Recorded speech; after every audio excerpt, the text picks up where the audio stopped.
જસદણમાં ગાયના ગળામાં આખી સાયકલ જસદણ નગરપાલિકા તંત્ર ડબ્બે પૂરવાનું ભૂલી ગયા છે. લોકોની રજૂઆત નગરપાલિકા નિંદ્રામાં છે. જસદણ શહેરની મુખ્ય બજારમાં રખડતા પશુઓનો ત્રાસ અને નગરપાલિકા તંત્રની બેદરકારી ફરી એકવાર સામે આવી છે. શહેરના ભરચક વિસ્તારમાં એક ગાયના ગળામાં આશ્ચર્યજનક રીતે આખી સાયકલ ફસાઈ જતા દોડધામ મચી ગઈ છે. ગાય પીડાથી તડફડી રહી હતી. અહીં તહીં તો દોડવાનું શરૂ કરતા જ નજીક જતા લોકો પણ ડરતા હતા. સદનસીબે ત્યાં હાજર એક સેવાભાવી નાગરિકે તુરંત જ ગાયની મદદ આવ્યા હતા. નાગરિકે પોતાની સુરક્ષાની પરવા કર્યા વગર ખૂબ જ સાવધાનીપૂર્વક ગાયના મોઢા અને ગળામાંથી ફસાયેલી સાયકલને બહાર કાઢી હતી. આ નાગરિકની સમય સૂચકતા અને હિંમતના કારણે ગાયને મોટી ઈજા થતા અટકી હતી. આ ઘટનાએ ફરી એકવાર જસદણ શહેરની સુરક્ષા અને ટ્રાફિક વ્યવસ્થા સામે મોટા સવાલ ઉભા કર્યા છે. છેલ્લા ઘણા વર્ષોથી જસદણ શહેરના મુખ્ય રાજમાર્ગો પર રખડતા પશુઓનો ત્રાસ યથાવત છે, જેના કારણે અવારનવાર અકસ્માતો અને આવી વિચિત્ર ઘટનાઓ બની રહી છે. જનતાનો આક્ષેપ છે કે જસદણ નગરપાલિકા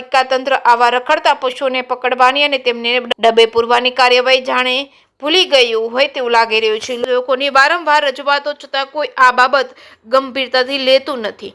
જે કે સિંહ સાથે કરશન બામટા, આટકોટ.